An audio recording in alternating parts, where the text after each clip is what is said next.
नमस्कार, मैं हूं आपके साथ नम्रता शर्मा। अमेरिका को जो बाइडेन के तौर पर नया राष्ट्रपति मिल गया है, लेकिन ये हार डोनाल्ड ट्रंप पचा नहीं पा रहे हैं और एक बड़ी खबर अमेरिका से सामने आ रही है। और ये बड़ी खबर ये है कि जो व्हाइट हाउस है उसके सामने और जो कैपिटल बिल्डिंग है उसके सामने ट्रंप के समर्थकों ने हंगामा किया है। वहां पर खबर ये भी आ रही है कि तोड़फोड़ की है और उसके अलावा नारे लगाए हैं डोनाल्ड ट्रंप के समर्थन में।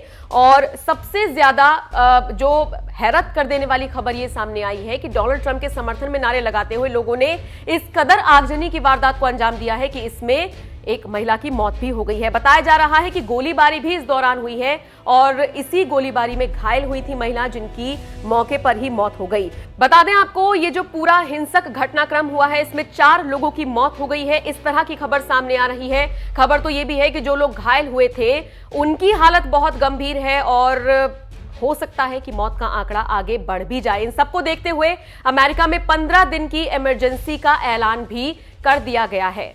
दूसरी तरफ अब जो बाइडेन का भी इस पूरे मामले पर रुख सामने आया है। उन्होंने कहा है कि डोनाल्ड ट्रंप से कि वो इस तरीके के जो उनके समर्थक हैं, सो कॉल्ड जो उनके समर्थक हैं, उनको वो बोलें कि वो ये सब चीजें ना करें। और दूसरी तरफ डोनाल्ड ट्रंप भी आगे आए हैं। उन्होंने अब कहा तो है कि भाई इस तरीके के उनके समर्थक ऐसी चीजें ना करें, लेकिन जमीनी स्तर पर क्या वो वाकई में चाहते हैं कि ऐसी चीजें ना हो, ये उनके समर्थकों को देखकर, ये डोनाल्ड ट्रंप की बयानबाजी को देखकर लग नहीं रहा है। आपको याद होगा एक बयान उनका सामने आया था, एक वीडियो उनका सोशल मीडिया पर वायरल हुआ था और उसी को लेकर ये पूरा बवाल शुरू हुआ था।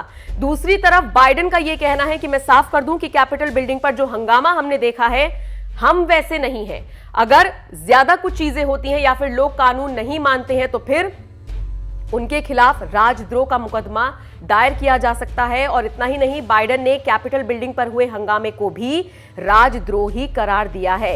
इस पूरी हिंसा में एक महिला की मौत हुई है और जबकि कई लोग इसमें घायल भी बताए जा रहे हैं। इसके अलावा मौके की नजाकत को देखते हुए और ये जो पूरा घटनाक्रम हुआ है इसकी गंभीरता को देखते हुए ट्विटर पर जो डोनाल्ड ट्रंप का जो अकाउंट है उसको 12 घंटे के लिए सस्पेंड कर दिया गया है, जबकि फेसबुक पर डोनाल्ड ट्रंप के अकाउंट को 24 घंटे के लिए बंद कर दिया गया है।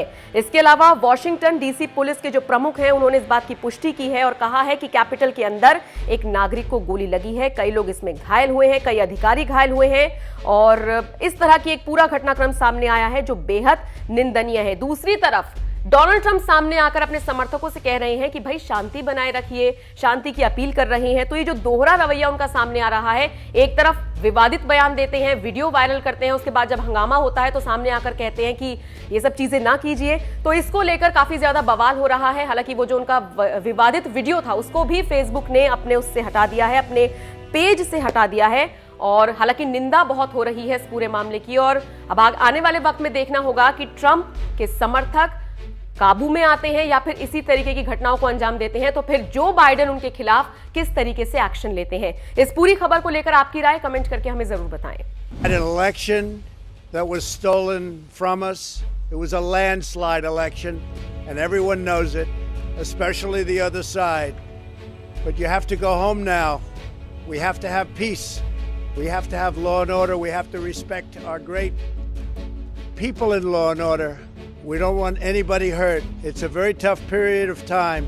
There's never been a time like this where such a thing happened, where they could take it away from all of us, from me, from you, from our country.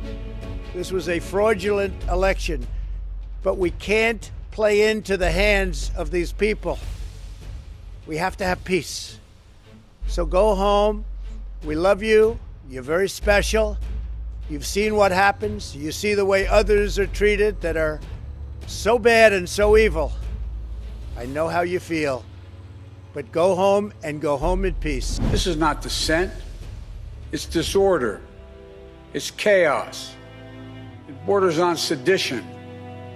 And it must end now.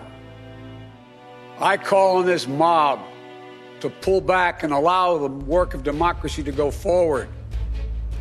You've heard me say before in different contexts, the words of a president matter, no matter how good or bad that president is. At their best, the words of a president can inspire. At their worst, they can incite.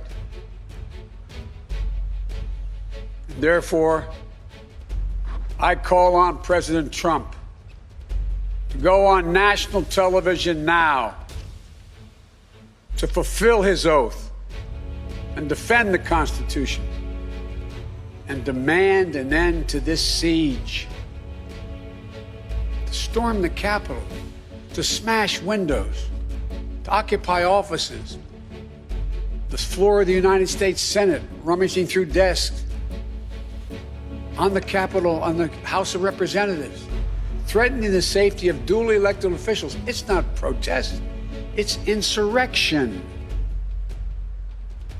The world's watching. Like so many other Americans, I am genuinely shocked and saddened that our nation, so long the beacon of light and hope for democracy, has come to such a dark moment.